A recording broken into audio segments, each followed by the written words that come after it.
Go into any store and you probably know the clerk drinking beer on the farm after a long day's work. Oh, how I miss the sunsets going down when I was watching them with you.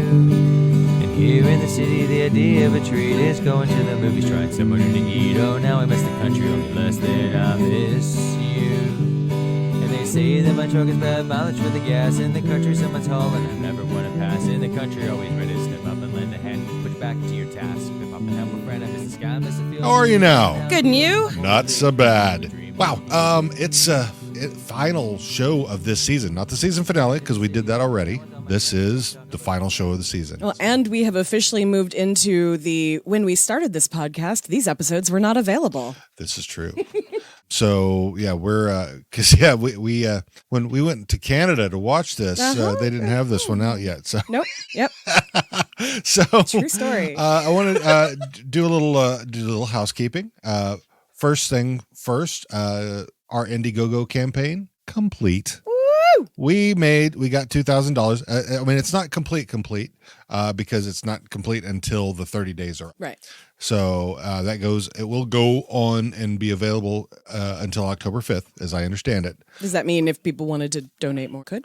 I think so. Cool. I mean, if you want, go give it a shot. I mean, we're happy to take more donations and get more soundproofing in this room and all that stuff. So I want to give a thanks to all of our contributors.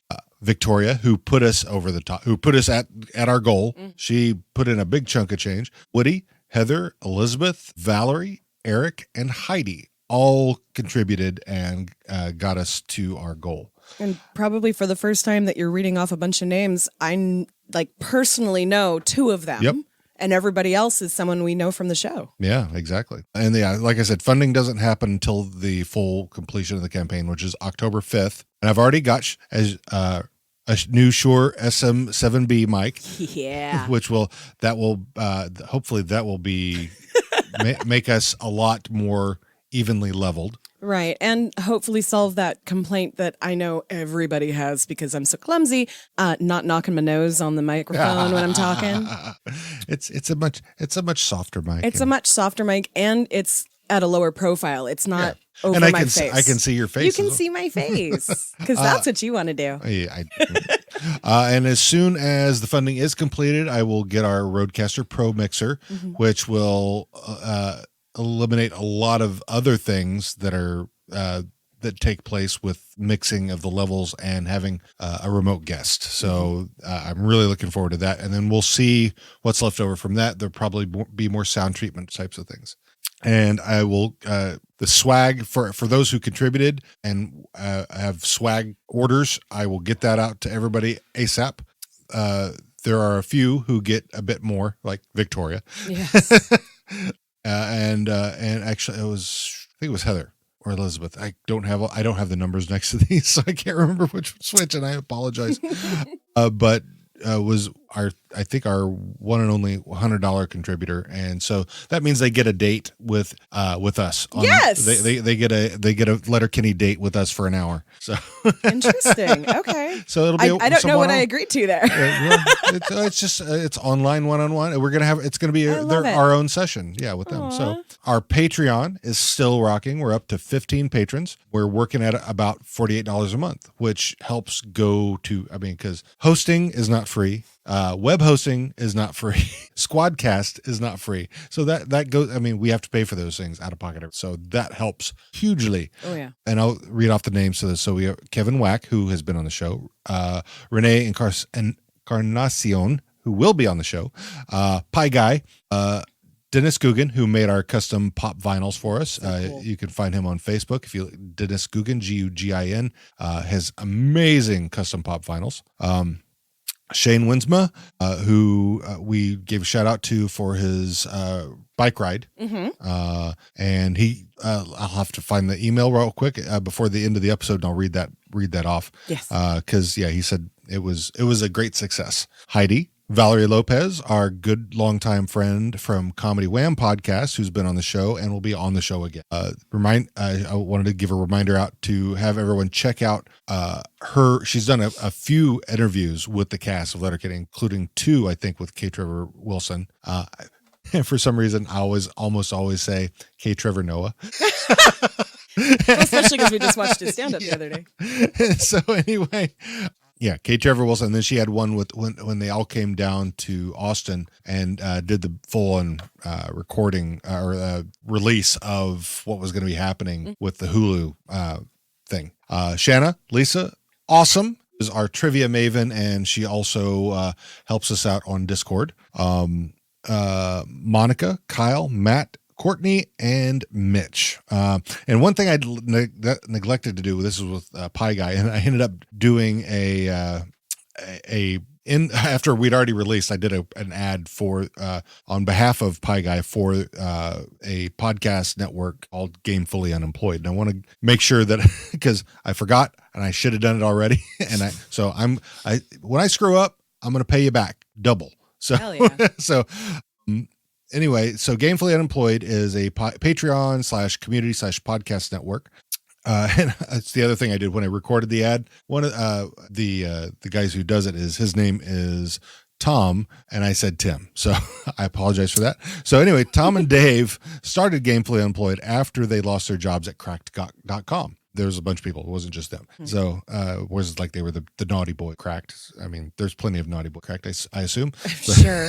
But we've seen companies yeah. split like that. Like we've totally. had friends affected by companies doing that. Oh, yeah. So anyway, they're on Twitch, so they do games, watch movies, and other cool stuff. You can find them on Twitter at GamefullyUn or on Patreon at Gamefully Unemployed, all one word. Their exclusive podcasts are Tom and Jeff Watch Batman, which is a deep dive into all things Batman in video form. And Fox Mulder is a Maniac, which is analysis of the X-Files with the premise that Fox Mulder is actually clinically insane. Oh, shit, how have I not heard of this podcast yet? That's like right up my alley. I'm sure you'll go subscribe to it immediately. Damn right I am. They also have a complimentary network called Story Mode, where they talk pop culture, review movies, and play D&D games and a lot more.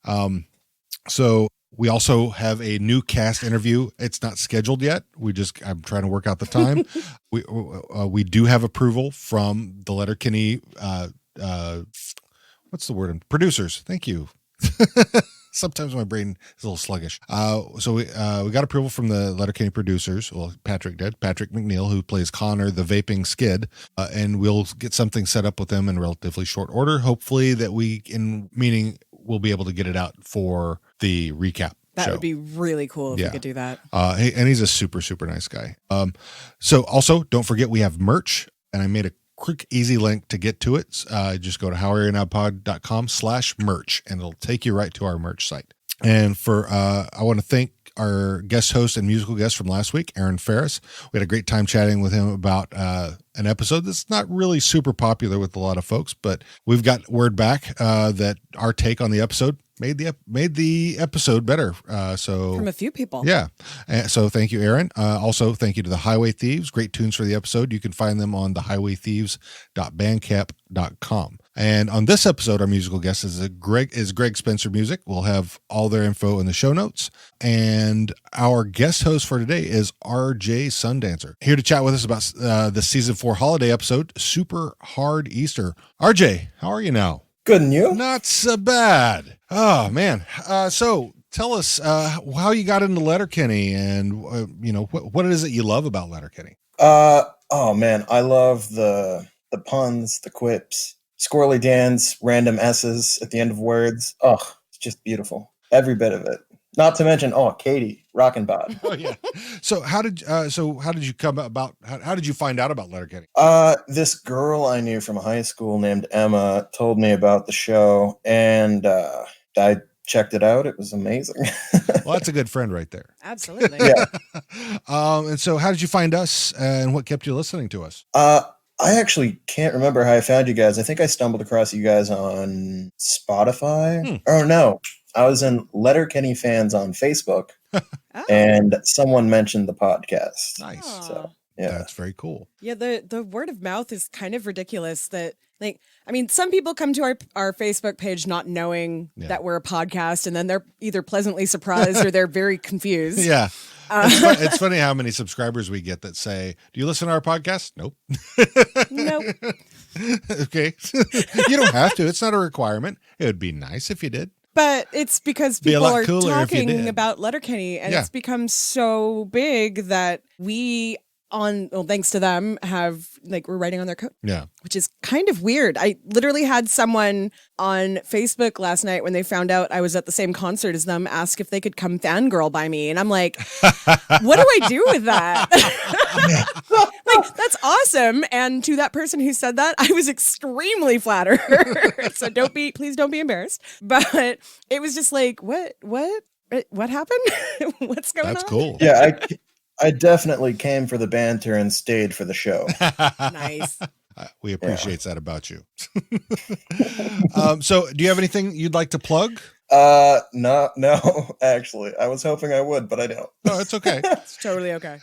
So yeah, anyway, so last week was a great day for Thunder Bay, where like I said, Brothers Bay, we're coming home for hay, and so there's lots of rhyming, and so I think really it was there wasn't much story except for the behind the scenes of what was going on with Wayne and Tanis and I think Rosie. that's the entire point of the whole episode. It was like, we need to get from point A to point B to show that this relationship is ending. How can we do that in a fun way? Yeah. So yeah, they do tend to avoid making the hard questions, the hard issues too hard. Yeah. So yeah, they're a bit soft on those. So, but today we're getting into the holiday episode, Super Hard Easter. So we get into this so with the open and it's a montage of Derry painting Easter eggs and mapping out his plan, and he kind of peeks up over. Yeah, go ahead. Yeah, I was gonna say. Now I am a fan of horror movies and pretty much all things true crime, and I absolutely, as I was watching this, was getting a whole vibe of they're trying to make this kind of creepy, and especially when he looks up over the eggs and then says what he says. I'm like, oh yeah, it's very mad scientist. Yes, yeah. So yeah, the camera work in that opening sequence is absolutely great. That's part of the reason why I like Letterkenny, because these guys they really understand cinema. Yeah, they study it, and because we've talked about that a few times, the threes of things and how they section out their shots. So yeah, it's definitely like film school meets improv. So yeah, it's right. But also stage acting too. Like they set up scenes like they're on a live stage. Yeah. Which I find really interesting. You don't see a lot of shots like that. Yeah, it helps translate that to their live show. Yeah, so then go ahead. So a couple things I noticed during the montage is there's actually a map of the farm that shows exactly where every egg is going to be hidden, which I thought was awesome. Nice. And I sort of feel like Derry purposefully lit candles. I feel like there should be electricity in that barn, right? Because the setup he has looks like a soldering station. Like that's what it's supposed to be, but he's using it to paint eggs, which is also, they're beautiful. Right. And then the way he peeks over the dog. Yes. And the dog looks a little scared of what's happening. Right. The serial killer vibe is amazing. Yeah, he pops up with the dog and says, "This is going to be a super hard Easter." But he's got a look that I have not seen thus far on Derry, or he's like a little bit maniacal, which made me wonder something later. Bit of a He's definitely like Mr. Jackal. Yes. Or Dr. Jackal. In this very, it's even little Dr. Frankenstein, it's like he's, all the little tweaks and everything. You expect him to say, "It's alive." So, then we go through the music, the intro music, and we end up at the kitchen. Derry comes in and discusses the Easter egg hunt. I mean, there's a little thing about how cold it is, and I think that's been a recurring theme in these cold when it should be spring, and spring when it should be cold, or something. Yeah, because this is April. That is kind of a weird thing though, because I live in Detroit, Michigan, that area right now. And we're not too far from where Letterkenny is supposed to be, I think. Yeah, Sudbury. And last Easter, there was snow on the ground. It was freezing rain. Winters in this part of the United States and Canada absolutely suck, and they tend to last till mid-spring. So, well, and it's funny because they've gotten stuff has gotten later and like in our area. Yeah. If we live in Seattle, and if there is that rare winter where we actually get snow, it doesn't happen until like February or March, maybe even a little bit later. Yeah. Like I have vivid memories of the last time it snowed on Easter and we were stuck up in Everett when we were trying to do a show. And oh my goodness. And that wasn't even the ice storms that happened. So yeah, I get it. It's just, I like that they, like what was it, the Halloween episode, but it was really warm. Yeah. And then the St. Patrick's Day, the St. Perfect's Day. Yes. Yeah. Where I mean, they were all so St. Perfect's Day and Easter are not very far apart. Right. So. And it wasn't snowing when they filmed that one. And I feel like it's very tongue in cheek where they're like, yeah, we know. They talk about, So anyway, Wayne is, recounting the story of the guy with the iPad that McMurray told him about. This is the initial installment of what could be so urgent, and then as Derry's trying to talk about the Easter egg hunt, Wayne is just not having it. Katie calls him out for his humbuggery, and so they have this discussion about humbuggery, curmudgeon, poopy pants, and then Dan says, I will submit that you have been guilty of humbuggery, curmudgeonry, and, dare I says it, poop pantsery on more than one occasion. Anyway, Derry explains the rules, and then the others start discussing just finding booby traps so they can be out and start their hard drinking earlier. Right? Yeah. Loophole. Yeah, exactly. Derry didn't think about the rules so much, but he really wants the game to happen. So cut to the gym. Glenn is sitting on a workout bench crying. Riley and Jonesy there see him and ask him what's wrong. And Glenn, I don't know if he really doesn't realize, or he is pretending that he doesn't realize that he's even in a gym. So Glenn explains that because he wants to do a passion play, but because he doesn't have a congregation, he can't do it. So he basically enlists Riley and Jonesy to help him out.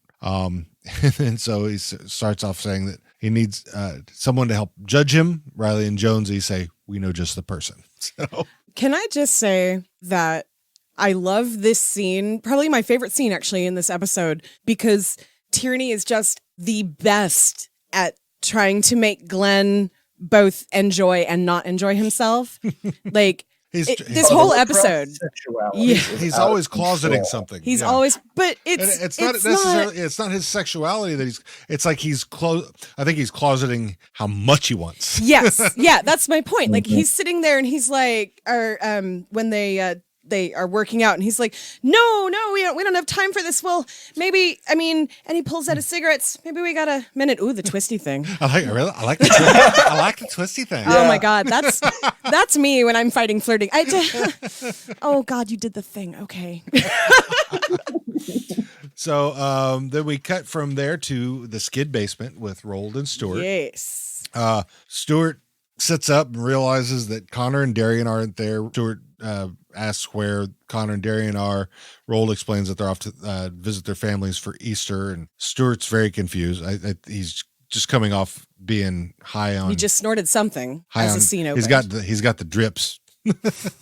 Anyway, Roald wants to try to help out, but Stuart is not having it. He wants to celebrate Zombie Jesus Day the way they always do, right? Which they can't do because Connor and Darian are not there. And so Roald is even the skids don't fuck with tradition, right? Yeah. Yes. So anyway, let me do this. I'm in a funk, and he just lays down. I love that they referenced The Last of Us, and I'm curious now. Because I have a lot of trouble playing video games just because of my processing ability. So I watched Dean play and loved watching this game because it was so great, but I've never seen a multiplayer version of it played. No. I would love to see that. Is that a thing? I don't think they have. They may have like a multiplayer, like a capture the flag portion off of it, but I don't think they have a real online version unless they're like talking about, okay, you play this section and I'll play this section, and maybe that's it. Because it's a single player game. About it. Well, we can't do that because they're not here. What would be the point? Because you don't count. Like, yeah, he's just being really mean to Roald. So. Then we cut. Right? I love Roald. Although I have a theory about that later. Then we cut back to the kitchen, and Wayne, Katie, and Squirrely Dan are all checking out Derry's map. And Derry's first clue is I'm the way to your heart, and I'm made of art. And Wayne holds up the picture of it, and it says that's some really serious troubled mind right there. Serial killer, yeah. And Squirrely Dan says he writes in block letters, which Katie thinks sounds very like a serial killer. Hell yeah. And then they talk about cursive handwriting, and Wayne is begrudging that they don't really teach cursive anymore, which Squirrely Dan is upset about and calls it a shame. And then Wayne says, "You know, Dan, you've gone ahead and called it a shame. I'm going to go ahead and call it a goddamn shame. Kids need to learn how to do things the old-fashioned way. Pull themselves up by the bootstraps. Show some gumption." Gumption. I like that. Gumption is one of my favorite words. I hate bootstraps, though. I really fucking hate that analogy. And what's funny is that's how we got the word for booting up a computer. Yeah, I know. Yeah. Oh, is it? Yes. It is. Huh. And Darius sitting off in a side room, hammered. Very to a lot. Yeah. Very. Which is a dick move. Yeah. You can't go and drink all the booze. Although I actually think it's brilliant because he's usually the one that's like suffering through all of these things. Oh, yeah. And he's like, fuck all of you. This I'm going to is get drunk and my watch you do shit turn, now. bitch. Yep. Which really makes me feel like this whole day is just vengeance. Yes, Oh yeah. yes. I don't doubt it a bit. It's just vengeance. Yes, and that's where Which that explains- serial killer-y vibe in the beginning, I think, was perfect. Exactly. Find the eggs. So now we cut to the sauna. Riley and Jonesy hop in there and tell Coach that they've got somebody else that they'd like to bring onto the team and introduce Glenn. And Glenn is trying to get him. He says, he goes, I just want to see what you think about me joining your hockey ball league. Well, first of all, you don't can't do it because it's not hockey ball. Then he's just ripping him, and then he finally gives him this. You probably call your asshole your penalty box. That is personal, not true, and a good idea. How about that? The best part is when he's like, "Oh, I bet this is the first time you've been in a locker room." Not true. true. Long story. Not true. Long story. You know, Glenn's a Southern preacher hiding out in Canada. It might have something to do with some locker room antics. A little bit. All right. So, I love this show. He says, I think I've been judged and found wanting. Okay, let's go. And Coach is like, no, we're just getting started. You interrupt my schwitz with your silly shits. We're just getting started. It was a very Joker laugh, like Mark Hamill during Joker, absolutely. But like taking the cup of water and slowly pouring it while like not breaking eye contact and making that giggle. Lots of horror movie shit in this. Totally. I love it. So we cut back to the barn. Here's your girl, the creepy and cute one. Yep. Wayne and Katie are looking for eggs. Katie somehow finds a booby trap. Wayne is all upset now. Yeah.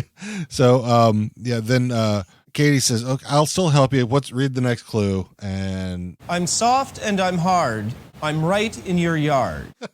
God damn.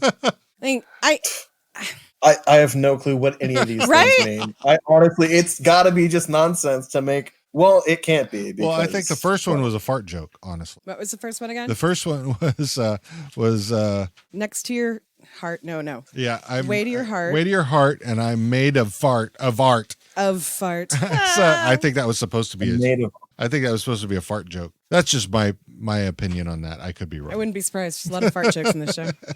Oh yeah. So we're Soft, hard, and right in your yard. I don't know what that one's. So I feel like think there's that's a sex joke That's in a there dick. somewhere. Yeah, a dick joke. It feels like a sex joke. Yeah. I immediately thought about erections, but Same. I mean, now I'm thinking more about hay bales, maybe. maybe. Hay It soft. could be. Yep, that's true. It's hard to pick. It's hard to pick up, but it's soft. Yeah, it could be. Anyways, we find out that Dan has been the first out, and he's He's super hammered. A lot to varies. A lot severes. Which Derry was very to a lot. Right. And it's just, his whole slurring was really rather adorable. Yeah. And so, and then Wayne also is lamenting that folks should only get hammered together. So he's trying Because to. watching your friends get hammered is fucking lame. You're right. Well, he's the one who's constantly sticking up for you don't fuck with tradition. Now when it doesn't help him, he doesn't want to stick. He doesn't want to. He I have wants a to theory fuck. about that. I have Yeah. written down that we should talk about later. So He's like, Katie, what do you think? And then Katie's already down by Dan, getting hammered herself. Join the train, brother. Anyway, back to the skid basement.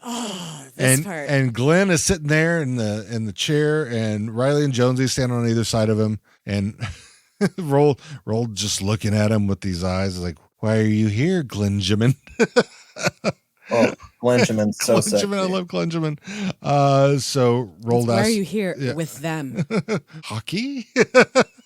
So Glenn explains the passion play, and then he needs to suffer, and then Rold starts flirting Rolled hard. is into it. Oh my He god. rolls his shoulders forward. Oh yeah, at a he's point, like, and oh my god, he's just Voice like, changed. oh yeah, he's as a straight man, I have never been turned on so much was- by another man as when Rold looks the camera dead center and rolls his shoulders forward like that. It's just incredible. Do I? And also, did you notice there's a painting of Rold behind Rold? Oh no, I missed that. Now I need to go and watch it again. There, we could watch this episode, Every episode multiple times and still miss stuff. There's lots of stuff in those 20 odd minutes of a show. I So- feel like I'm also developing a very thorough idea of what kind of kinks Rold is into because oh my god, he was such a brat. And it was beautiful. Like he was like, yes, I get to tease you. All right. It's like he knows he. I'm real excited for the resurrection after Right? this because I feel like that's just gonna be woo. So we cut back to the farm. We're outside. Wayne pops up from behind a hay bale and he's just pissed off. Everybody's drunk. So he says, fuck it. And he calls McMurray and asks him to come help him. They do the standard Wayne McMurray thing where they're always cutting each other off, or McMurray's cutting Wayne off. So I have a feeling that McMurray is starting to do this on purpose Totally because felt that. if he's smart enough to do freaking group sex Sudoku, however you pronounce that, he's got to be able to realize that what Wayne's trying to do there. Oh yeah. He's got and it. in a later scene in this episode, I feel like he's 100% like when shut up. When 100%. I'm gonna punch you from all the way over here. I love you. Right. At the point when Wayne gets up and like walks away and like McMurray is smiling, like trying not to laugh. I was just, he's like, yeah, we're going to be best friends. Yeah. So anyway, we're on the road and Glenn is walking down the road with a cross while Riley and Jonesy are pretending to whip him and trying to save for Sparta. He says, not how it went in the dream, but in the dream I was Mel Gibson. I mean, and then you can see Rold and Stewart following behind. Stewart is upset at Rold for rousing him. He's still out of it. He can't. He's pretty good with his quips about coming up with synonyms, and he can only come up with two. And the other one. And so we cut back to the kitchen. Wayne and McMurray are standing there. McMurray has found helped find all the eggs. And McMurray explains how much he likes puzzles and, from Sudoku. Down in Minikin. No, it wasn't Minikin. It was Pulco. And so Wayne and McMurray start to get hammered. Then they cut another reference to the guy with his iPad at the airport. What could be so urgent? And then Wayne ready to get hammered with the rest of the folks. And that's the scene with the launch. Yeah. Yeah, that's the scene too where the blocking of it was so interesting to me that Right. I like, because in half of it, McMurray's face is completely blocked out by the cupboard. Yeah. And that's great because his body's really the only worthwhile part of it. Let's be real. I mean, That's what Mrs. McMurray appreciates about it. yes. Oh yes. She very much appreciates And it. he's fiercely loyal to her. Oh, yeah. Seriously. So we're at the back of the house. Everybody's out there. Glenn's walking around in a circle while Riley and Jonesy continue to pretend to whip him. Kate, Darian squarely down, following behind then Jonesy. Wayne and McMurray are standing on the porch. Stewart and Rold are standing off to the side of the house. And there's this discussion. It's a zombie walk, Stuart. Just like you wanted. March. Zombie March. Never have I loved thee more. Let's just sketch up to the others, okay? Yeah, sure.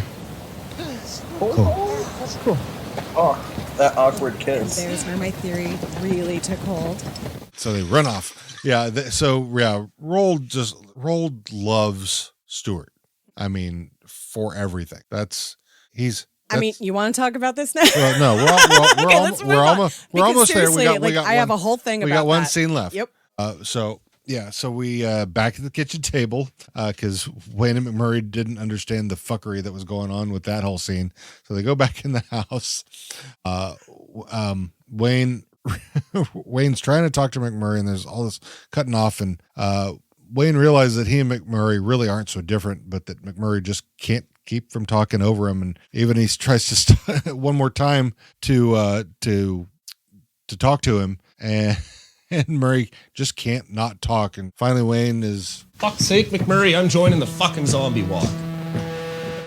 and that's the end of it. And that's where I think McMurray's fucking with him, because that's when he's like, a piece of shit. yeah, when he's stomping off, McMurray's like, yeah, we're gonna be best friends, and he's like, he's got the shit-eating grin on his face, like he knows he's pissing him off, and it's making him laugh.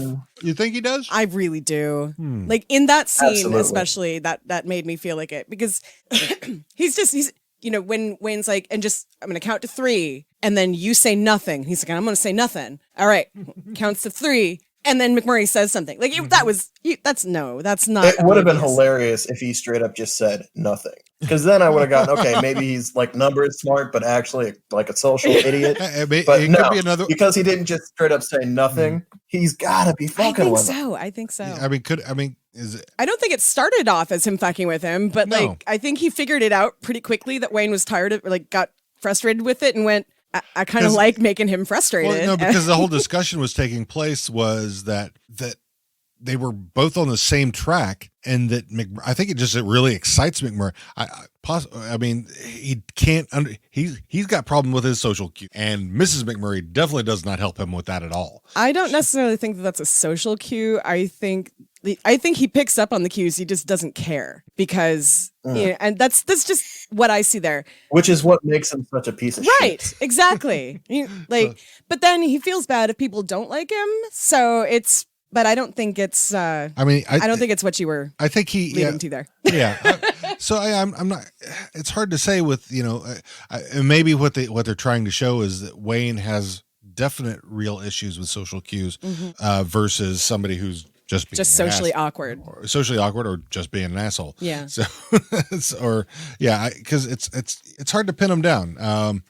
And one of the things I think we should probably do at some point is do an episode about each character. Oh, I'd love that. And We're just going to kind of have do a plenty character. of time between Okay. season 7 and wherever we go. Yeah. Whatever happens to Letterkenny after that, because once we won't catch up when the new season comes out. Right. But once that's over, what are we in, like early next year? 8 probably won't come out for a few months, so that's a good way to fill some off season. True.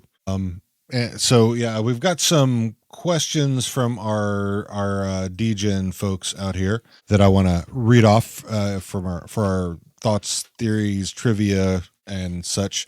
But hang on, I didn't turn off my mute for my Discord. So let me sign out of that real quick. Yeah. Bye. All right. So sorry about that. Anyway, so we've got Ryan Devlin via our host at howareyounodpod.com email says, have you ever seen Derry more excited about anything? He's outright giddy about his turn this. And then it says, in the scene, in the end, at the scene where McMurray and Wayne, what do you think Wayne was trying to tell McMurray? I feel it may have been something to the effect that them being good buddies, if it wasn't for so goddamn hard to communicate. So Yes. that's kind of what we were just saying. Yes. Yeah. And also, the reason why I think Derry is so excited about this literally is because it's finally his turn to get revenge. He literally mentions birthday parties that some people don't want to continue, but we do the tradition because we don't fuck with tradition. Right. So fuck you, we're doing what I want this year. Fuck you, I won't do what you tell me. So yeah, Derry definitely excited. Yeah, I think the McMurray thing was right on. That's exactly what I think. And then was then via Twitter we've got a couple.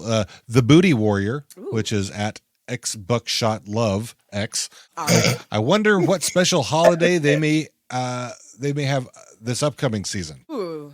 So What have they so done? we've done St. Patrick's, we've done Halloween, we've done and now we've done Easter.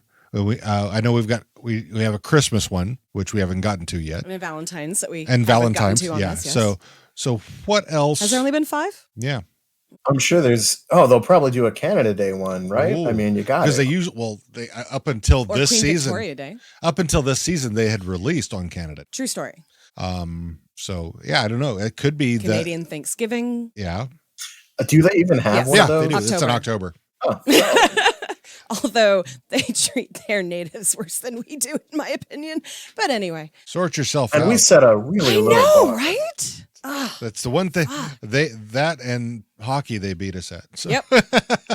Racism towards Aboriginal peoples of whatever area they are from, and then they tie with Australia Yes, on and that one healthcare, too. for sure. Oh, by far. I mean, granted, the teams that win the hockey ball are generally from the States, but all the players are from fucking Canada. So, Yes. Or Or Russia. Russia. Yes. it's Russia. So yeah, then Not from Florida. What? so yeah, so do you have any real thoughts of what you think could be coming in the next season, Let's see. or what would you like to see? Mother's Day. Maybe we get Mother's Day or Father's Day. Talk about some of their. That would Maybe that'd be don't too know. heavy, That's 'cause no family. one seems to have a mom around or a dad. Right, exactly. There's no real Except for family. Tanis' dad. True. Um, How about a native holiday of some sort? I could see that because they are pretty inclusive around there, and they did just has Hard Right J already happened? Not no, that's in just our canon yet. yeah, not so in our far, canon not yet? so far Okay. for us. Well, So definitely know that the community Yeah. stands up for their native brethren. totally, So totally, yeah. That's if you're good with Letterkenny, the folks in Letterkenny, you're good with Wayne, and you'll be on his good side. So. Yep. So yeah, it's obvious, they don't put up with the degens from upcountry who are sexist, homophobic, racist, all those things. So that's been stated a number of times. So then from Trevor via Twitter at ctrain014, Squirrely Dan recounting the very first Easter is one of the funniest things I've ever heard. Trevor Wilson nails that so very hard. So absolutely, Jesus. I wish I was told Yes, that thanks. in Bible. Right? To be fair, it makes so much more sense. So I had dinner with his friends, and he says, "Hey, can you hide these chocolate eggs for the Romans show up?" And Jews, could you watch my chocolate bunny? Amen. Amen. Amen. And then so yeah, I agree. That was watching Squirrely Dan being drunk is hilarious. I mean, even with when it was with Bradley. And he was Wanting to race. wanting to foot race. So that was one thing. They were both. He does mention that he is the win during the hay bale scene. Yeah. So yeah, then because he didn't. Derry wasn't rubbing nipples on anybody. So he was yeah. past that Thank point. God. Maybe they were able to break through that habit. So then we got a theory from Reagan via Discord. The way that Derry paints his Easter eggs is the same way that his mom painted it. I would believe that. Yeah, because that via our trivia maven and also assistant mod on my Discord she said that because I said, is that trivia and so she came back, she says it's just a random headcanon theory. Here's an observation. Wayne, and by extension Katie, knows enough about Irish folklore to correct Derry on what the wild hunt is, lending further credence to my theory that at least one of their parents was Irish. And I said, I thought the wild hunt was more mainland Europe. And she said, it's one of those pan-Celtic myths, mostly seen in pre-Christian Gaelic areas. And it was heavily romanticized by a lot of Victorian writers during the Celtic revival. So, and she would know based on the type of work she does, but so that's some thoughts, theories, observations. Awesome like that. Yeah. No, that was yours. We haven't gotten to any of mine yet. Yeah. Because I haven't. Okay, that was their That was thoughts, theirs. theories. That was I not see. mine. So Usually you save that phrase for when we're talking about it. No. So yeah, because mine are going to be pretty simple. Okay. So the open. this is the first Open that I can recall seeing without Wayne. It was only believe dairy. you. So I thought that was a interesting piece of trivia, I guess you could say. And then Katie constantly having to remind Wayne about his about traditions he has to do because you don't fuck with tradition. Even though, like I said a little bit earlier, Wayne only really wants to stick with tradition if it suits his ideology. So, And the ones that he's like super poopy pants about are very heavy Christian holidays. yeah. I don't know if some of our listeners caught up on that one, but because Easter and St. Patrick's Day, which is a very Catholic based myth, and wait, no, because he's not super poopy pants about really the others. Like he doesn't necessarily like some of the stuff, but those are the two that he actively is like, no, don't like this. It's co-opted, blah, blah, blah, blah, blah. And so, yeah, it's, and yes, all that is, but we have created new traditions, and I'm sure a lot of those traditions before they were their traditions came from something else. So it's just before written history of those things. So it wouldn't surprise me if there were traditions behind those traditions. So Absolutely. that would not be surprising at all. And so my final thing was that I think McMurray really wants to be Wayne's friend. I think he sees him as a peer. They're both hicks. They're both hard workers. I mean, they both have a major work ethic. So I think he sees him as a peer and wants to just be his friend. But can't help being himself. Yeah. Yeah. So He can't help being a piece of shit. I have the same problem. I fuck with people even though I really care about them. McMurray might be that guy. could be. That's what I'm thinking. Yeah. So what you have other thoughts, observations, trivia? Oh man, I kind of sprinkled It's them okay. in there. I mean, which I, it usually happens. We've For had to. sure. I have had to become very like I will write out little notes to myself about what I want to talk about, but I also put a big giant star next to it to don't talk about this yet. So even if it like comes to my mind, I'll be like, God, nope. Gotta slow play it. I'm learning. All right. So if you don't have anything else, Tiara, so let's get into some. All right. Give us some meat. So was it the last episode where Roald was bootblacking Stuart? Yes, that is correct. So in this episode, what I saw was a more traditional Dom-Sub relationship. I saw the sub trying to make the Dom happy. When they couldn't make them happy, they, helped make them comfortable and then tried to find something to make them happy. I spent this episode wanting to kick Stuart's ass, knowing full well that that's probably the relationship they have, and they are very happy with it. Because when Roald is flirting with anybody else, he's not subby. No. He's very like, hi. Rolled the switch. Roald. Well, I don't think it's a switch. He's still being on the. Well, he's not dominant, but he is. He can play the role. He can play the role. He can.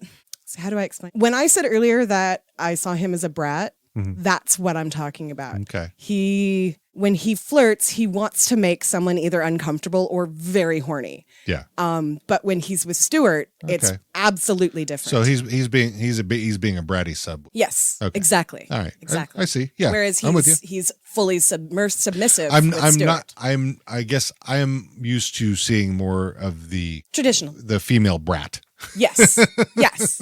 And I mean, there are millions of people out there that know kink way better than I do. This is just my, I don't know, middle school knowledge, not elementary knowledge, but your perception, your perception based off of what you know, what I know and who I know and what I've learned. And and that's just what I see there. Like, I feel like, half the time in public, Stuart is not in that role, but when he is in that mood, it's like, every time I'm mad at Stuart, it's usually because he's being an asshole to Roald. But if that's something that Roald likes, who am I to judge it? Yeah. So that's where I kind of came to in this episode. Yeah. I think, their relationship is very interesting. I think, because, I mean, it's obvious Roald truly, worships, loves, adores Stuart. Oh, and the kiss scene too. Yeah. Where I've never loved thee as much as I do right now, or something like that. I feel like that was a real genuine moment. And Stuart was like, wait, we don't do this in front of people. And turned his head because he looked back at where everybody else was. Let's just go catch up with the others. Let's go catch up with the others. Yeah. I feel like Stuart's perception of the relationship is very different than Roald's, because I honestly think that Stuart is not into dudes. Yeah. But he cares about Rold. Rold's like his best friend. He's his homie, you know? But Dom sub relationships don't have to be sexual, though. True. They don't have to be a sexual thing. I mean, they live together, they share their life. It's intimacy, but it's not necessarily sex. Is it possible that Stewart isn't cognizant of the Dom sub relationship? Is it possible that their relationship just manifests in that way? That's possible. That's kind of the way I think Stewart he's got his own track, and he's just kind of a selfish. Oh yeah, person, totally, completely. But like also does care. People are complicated. Yeah, is basically. Yeah. Oh, exactly. Totally true. Because he there's moments of like that of Never Have I Loved Thee More, where he's got that softness, and then it's like a switch. Like he's like, no, I am the leader. I cannot be seen as soft. Something like that. Yeah. So he's kind of. I think he's of the Skids. He's the Wayne. So, and Wayne will show a little bit of softness, but then he's just straight right up, and that's it doesn't really go any farther than that. So we have any other thoughts, theories?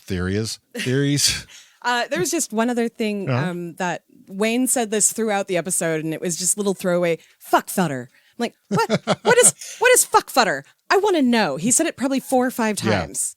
And yeah, it's awesome. I'm thinking about me too. Just randomly throwing it out. Me too. I can't do it at work, but I wonder if it's well. I mean, I heard buck futter. Fuck butter. So I've heard that. I've never heard fuck futter. So I have not heard that. That's a new one to me. Anything else? No, everything else we talked about. All right. Oh gosh. All right. It's time. It's time for fuck fight. That's just all to go over the mic. So all right. That will be okay. So fuck fight Ferda. So for this episode, we didn't have a lot of characters. But we'll start off with Wayne. He's such a poopy pants. He is. I kind of want to fight him. I kind of want to pretend to fight him. Well, he wouldn't because fight he you. would hurt me. Yeah, no, he wouldn't fight me because I'm a girl. I would say fight on that because it's like, come on, dude. You talk everybody else into the ones that you like. Let him have something that he likes. Like that would be my stance on that. No, I'm with you. He's definitely a poopy pants, and he wants things the way he wants them. What was it that poop pantsery? Poop pantsery. That's poop pantsery. Yeah. He's such a poop pantsery person. It's just very much. What was it? Curmudgeonries, poop pantseries, and humbuggeries. Yep. Humbuggeries for Although sure. That kind of sounds like something else. I would definitely have a scrap with Wayne during this episode. I tell you, he's being a complete dick. Yep. I'd have a scrap. I concur. Miss Katie's. I mean, she did kind of betray Wayne there. She's like, "Oh, don't worry, brother. I'll help you find him." And then just immediately swaps and is like, I'm drinking. I think she's tired of telling Wayne what he needs to do and him not listening. Agree. Mm-hmm. So she goes, "No, it's time, brother. Figure it the fuck out." Yeah, I say Ferda. I very rarely fuck Katie because my stupid dummy brain, even in this fictional thing, just is like, she doesn't do it for you. But I think she's awesome. I would love to be her friend. Sure. Derry. I like when Derry's creepy in the beginning. I don't know why that, but I mean, you know me. Yeah. But no, I mean, he got so drunk that all he could say was find eggs. Find eggs. So I think, it's what he wanted to do. This was his vengeance. Yeah. He's like, fuck you fuckers. This is what I'm doing. I support his vengeance. I think the vengeance was a fantastic idea, and I think that he absolutely got his revenge. Totally. Ferda. Yeah, definitely a Ferda. Ferda. All right. Squirrely's dance.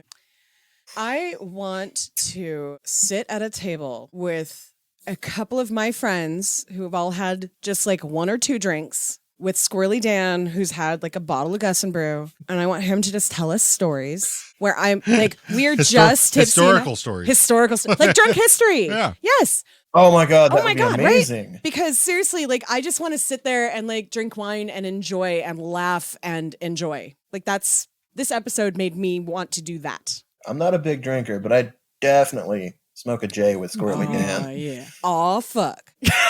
Oh, fuck. So now because he thinks he is the wind, He and I are of similar builds, and many women have said that I am a Squirrely Dan type. I would love to have a foot race with that guy. And foot races are kind of like a fight. So I guess it would kind of be a fight. I like as you said that, it reminded me of the Too Fat to Run. Now I'm thinking in my head, what kind of foot races could Dan still participate in if he couldn't run like 50 feet after saying that Katie was hot? Yeah. See, but he's drunk. True. He doesn't feel He's it. got the alcohol power.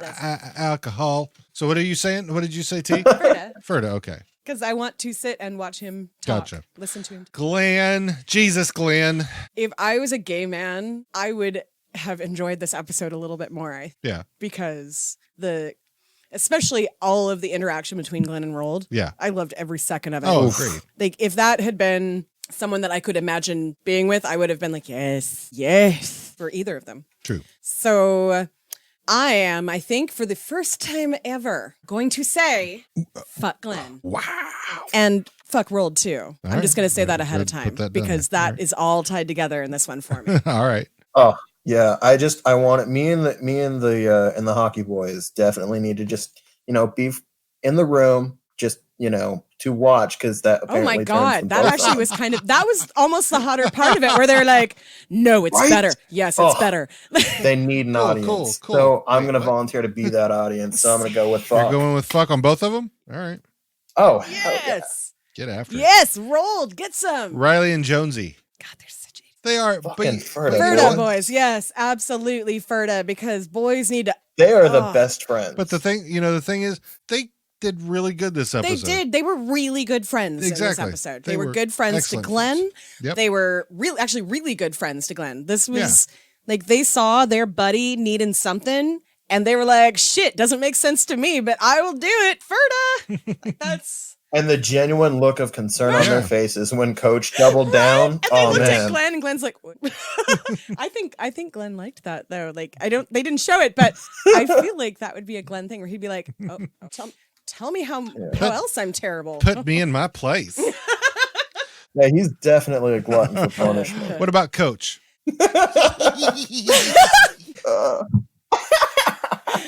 Oh, that's not it at all. Ooh, that sounded bad. There it is. Shit. This episode is a little weird when it comes to Coach because it was such a short thing that he was in. Yeah. But it was so funny and exactly what you would expect from like the whole thing was just perfect. I mean Ferda because he was kind of creepy. Yeah. But and let's be real, those balls are gonna be real janky. After that fits, but he's steaming the wrinkles out of him. I also, I definitely appreciates a biting wit when it is consented by the other person, and so that's a very weird way to describe my kink of watching people fight each other. There was consent at the beginning, and then they were ready to be done, and he's like, "Oh no, you're not done. You ain't done yet." But they didn't say no after that. I mean, the boys were like, "Is this okay?" And Glenn was just like, "Oh." Like I don't think Glenn would have said no to the continuing of it. No. I'm pretty sure that then led to him going into with Roald like, "All right, let's go. Let's do this." All right, so RJ, where are you on Coach? Definitely Ferda. He's in this for the wrong reasons. He's definitely being selfish here, but man, does he serve his purpose. Yes. All right. Stuart. Fight. I want to punch him in this. Like, again, if that's their thing, cool. Yeah. I do not like degradation. Degradations. I do not like. Amens. I don't like the nastiness. It felt nasty in some of them. Well, he's totally like he said, he's in a funk, but he's really just fucking grumpy as fuck. Yeah, and he's coming off like an petulant child. He's coming off of his drug stupor. Yes, so he has lots of things working against him. His behavior reminds me of students in my classroom. Spoiled. Yeah, but so here's the thing about the kids that I work with. I have basically the same bunch that I did last year. And so they have already been through all of the basic stuff. We don't have the huge behavior we did last year because these guys are so committed to wanting to not have to be in a class like this when they go to middle school next year that they are working their asses off, but they're still snotty little kids Yeah. who have had a lot of trauma and a lot of adult experiences. And so that's what it reminded me of, was like Stuart reminds me of them when they're feeling like grumpy or upset about something, but aren't ready to talk about what they're feeling yet. And so they're taking it out on the people around them. Yeah. Oh, it's my biggest pet peeve. So watching Stuart do it to Rold, who I love. Yeah. Yeah. I wanted to get a little mama on it. But again, All right. if that's their kink. That's their relationship. But no, I would fight him if I saw him do that. RJ? You love it when I do long-winded ones Yeah. like that. Definitely someone I'd classify in this episode as being like an infantile Pollock. That's a new word I learned. Yeah, he's just a dick the entire time. So I'd punch him in the face for sure. And finally, McMurray. Ferda. I mean, He wants to be a friend. he So wants to be. yeah. And like, he was so happy to be invited over to Yeah. help. Like, he was just like, all right, yeah, anytime you need help, any kind of puzzle, I'm your dude, man. Let's do this. It's great. We're friends now. Yep. You know? Totally. And just somebody needs to tell him. Someone needs Yeah. to say, we are friends, which Wayne was Yeah. trying to do, probably. McMurray definitely needs a Yeah. Katie. Instead, he's Yeah. All right. So where are you on McMurray? Definitely Ferda. He came through. He came together to come in for the big win, and collected all those beautiful eggs. He's a good man. good man. guy. He's a great fucking guy. Yeah, he's a great piece of shit. Out of all the pieces of shits, he's the best ones. He is the best piece of He's shit. definitely a polished turd there, Exactly. Unlike Stuart, Right? who's just a he's third. just a turd. I mean, Stuart will get polished up soon as we Oh, move yeah. into the new Ooh, yeah. seasons. That's He gets sexy super haircut. handsome. He doesn't get super handsome. He just Well, he is. cleans the fuck Yeah. up, which totally Oh, rises him from a yeah. 1 to like at least a 3. Yeah. So I mean, Much I more know than there's. that, I actually. often see the comparisons of Tyler If Johnston. you can't handle me at my, Yeah. If you can't. if you want me at my supermodel, Yeah. you have to handle me at my If you don't drug have, addicted. if you can't handle me at my heroin addicted, you can't handle me at this. So, Yes, yeah, whatever. But I see Right. comparisons of him to Tom Cruise a lot, which I can actually see that, but I think Tyler Johnston is more handsome than Tom. Like Tom Cruise young, is no, scary it's looking. young Michael Bain. If you look at Oh, young, wait. yeah, I've posted about this before. Yes. Yeah, Terminator and Aliens, Yes. and it was Johnny Ringo. Fuck yes. Yeah, look up. Yeah, if you look at it, yeah, I've posted some pictures of it. It's spot on. So I didn't know he acted. I thought he was just a director. No, not Michael Ba- Michael Bay. Michael Bain. Oh, yeah. So yeah, there's some pictures of him when he was right around the same age as Tyler. That he's like so. I mean, yeah, now he's an old guy. He's got to be 60 now. What are you looking at? Google's being weird and Okay. like giving me a real estate agent with that name. wait. Is this the Terminator that gets all No, liquid no, and no. walks through He bars? played Kyle Reese in John Connor's dad in the first one. No. No. Yeah. Yes. Oh, Is, okay. Isn't that one? Yes. Yeah. John Connor's thank dad. you. Sorry. Jesus. Sorry. Don't Yeah. second guess me like Yeah, that. That no. hurt. Yeah, it took me a second to yeah. So he played Johnny Ringo in Tombstone. I know. Let's have a spelling contest, but There it is. That's why I wasn't spelling his name right. EIHN. Yeah, who would guess that? Nobody. Thank you. Okay. No, Well, well, he's an assoul, and he's just raising his hand because But I yeah, he couldn't do it. was Sergeant. What's his name in Aliens? So the second Alien movie. He's been in a ton of things. So Wow, he's still handsome. yeah. Fuck. I mean, not in that picture, but But yeah, he's an older dude now. So yeah, he's got to be at least 10 years. sorry. No. Yeah, I'm totally getting the down the rabbit tube. He's 12 years older than Oh, okay. So yeah, he's- 56. Yep. Yeah. So yeah, then that's him 62. Does. geez, way to out his age. Oh, he turned 50 on this fucking show. So That's right. And I had a super soft 50th birthday you party. did. I posted pictures of it. So it's I turned out 40 there. on this show. We even recorded at my birthday party. Yeah, we did. Yeah, we did with Grace. With Gracie. We love you, Grace. We love you, Grace. So do we have anything else before we wrap up this season? Season 4. Season 4 In the can. And then we're taking a week off to get all our ducks in a row for the recap show. And after we do the recap show, we're taking a week off after that. And hopefully somewhere in there we'll be doing that interview. Yep. So And, hopefully before we do the recap. Really cool. Yeah. Because I'd like to put it out with the recap show. But if it doesn't happen, it doesn't happen. yeah, true. So, well, I think it's going to happen at some point. Because I know Patrick said he was excited to do it. That is so cool. So, and because he says he has another comedy project. So Awesome. I'm excited to talk to him. RJ, you have anything else you'd like to finish off with? I will go ahead and plug my Instagram at Sundancer Photography because I don't do very many things well, but I can actually take some decent pictures. So there is that. And I think that's it from me. We need more artists in this world, and we appreciate that about you. True. We do honestly appreciate that about you. So more artists out in this world taking pictures, and, I think it's inspiring personally. So good on you. Thanks. Someone's got to document this world we live in. The craziness, yes.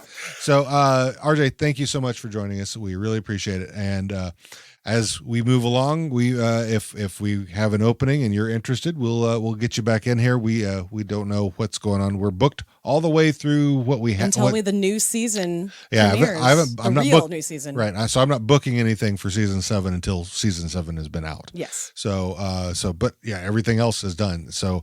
Thank you, RJ. Thank you, Greg Spencer Music, for being our music for this episode. We really appreciate you and all the other indie artists that have been with us so far. And we have more to come. So yeah, and we're still taking submissions for indie artists. So if you have a band out there and you are not on a label and you want to be a part of this podcast, let us know. Hosts at howareyounowpod.com. So thank you very much and have a lovely week. Bye. Bye-bye. Bye. Well, I just finished my work today, and I don't get paid for another 3 days, so the party down the road is where we'll go. As we get a little closer, where the road with llama trucks in, everyone is smiling because we're all in luck. It's a barn party, and you're knowing that's a going tonight. Thanks for listening to this episode of How Are You Now? If you like us, subscribe and give us a nice review. If you don't, well, we're not for everyone, but we thank you for listening anyway. If you'd like to contact us for any reason, we can be found on the interwebs at howareyounowpod.com. On Facebook, Twitter, and Instagram, it's at howareyounowpod. And via email is at hosts@howareyounowpod.com. A big thank you to our musical guest this week, Greg Spencer. You can find him on YouTube at Greg Spencer Music or on Spotify at Greg Spencer. That's Spencer with an S in both S-sounding places. Keep it 100%. Ball in the rafter, dancing on the barn floor, shots by the barn door, the music going loud. I go to see the crowd, cold beer in the ice drop, VIPs in the hayloft. Well, it's a barn party, let's go party in a barn. Better get it before it's good, better get it before it's gone. It's a barn party, and we're all excited when you party in a barn. Well, everyone's invited.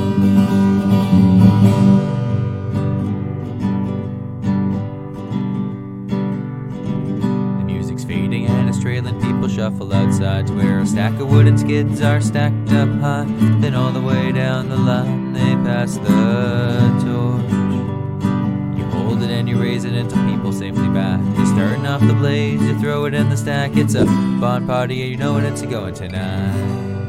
Well, it's a barn party, let's go party in a barn. Better get it before it's good, better get it before it's gone. It's a barn party and we're all excited when you party in a barn. Well, everyone's invited. One more time. Well, it's a barn party, let's go party in a barn. Better get it before it's good, better get it before it's gone. It's a barn party and we're all excited when you party in a barn. Well, everyone's invited.